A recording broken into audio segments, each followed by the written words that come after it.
बताना चाहूँगा। कलकत्ता में हमारे उड़ीसा का एक छोटा सा बिटिया जो डॉक्टरी कोर्स कर रही थी, वहाँ जो शर्मनाक घटना 4-5 विशेष धर्म के लोग, गंदे लोग जो हरकत किए, और ये पूरा देश में फिर से कलकत्ता, वहाँ का जो हॉस्पिटल में शर्मसार करने वाला घटना घटा था, उनको अभी तक सही से न्याय मिला नहीं। और फिर दूसरा घटना, वो भी एक उड़ीसा, हमारे उड़ीसा का एक लड़की।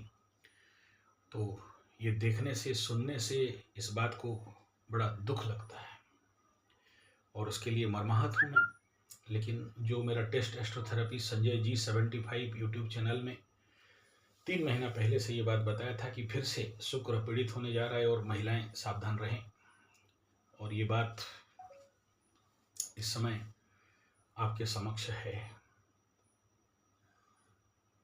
तो ये इससे बड़ा दर्दनाक विषय और क्या हो सकता है कि जहाँ पर ये ममता बनर्जी, पता नहीं ये एक्चुअली इसको इंसान कहा जाएगा या कुछ और, मुंह से निकल नहीं रहा है। मतलब शैतान को भी यहाँ शर्म लगना चाहिए कि जो खड़ा होकर ये बोले कि रात को लड़कियां नहीं निकल सकती, अकेले नहीं निकलना चाहिए। सुन के कैसे लगता है भारत जैसे देश में?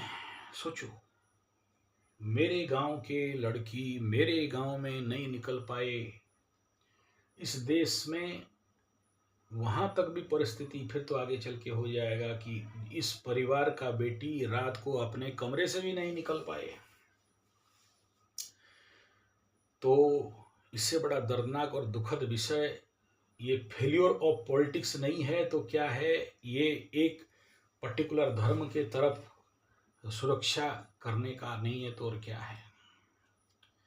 और सबसे बड़ा परेशानी का बात यह है कि हमारे देश में वो तो जो ममता जो बोल दी पगली टाइप व्यवस्था है इसमें, और कुछ नहीं। लेकिन हमारे देश के जो बाकी केंद्र सरकार और बाकी लोग उसके ऊपर जो कार्यानुष्ठान लेना चाहिए, कलकत्ता के ऊपर, बंगाल के ऊपर राष्ट्रपति शासन लगाना चाहिए, जो कि नहीं लगाया जा रहा है। मैं जानता हूँ राजनीतिक अभिसंधि है, स्वाभाविक बात है कि भाई पहले लोग बढ़िया से परेशान हो जाएं और अपने आप वोट दे के उसको भगाएं। राष्ट्रपति शासन लगाने से उस ममता एक प्रकार का लोगों का दया जीत लेगी, और राष्ट्रपति शासन में कोई गलती हुआ तो लोगों को फिर राष्ट्रपति शासन के अगेंस्ट में भी भड़का सकती है। ठीक है, लेकिन इस पॉलिटिक्स में लोग पिसे जा रहे हैं, उससे ज़्यादा और कुछ नहीं है।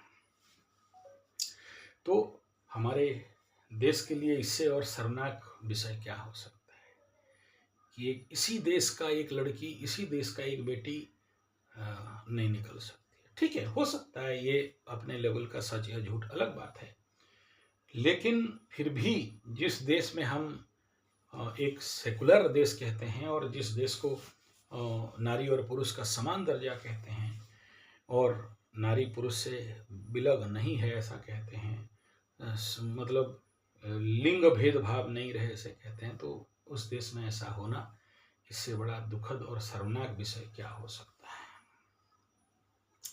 इससे ये बहुत बहुत शर्मिंदगी और दुखद विषय है।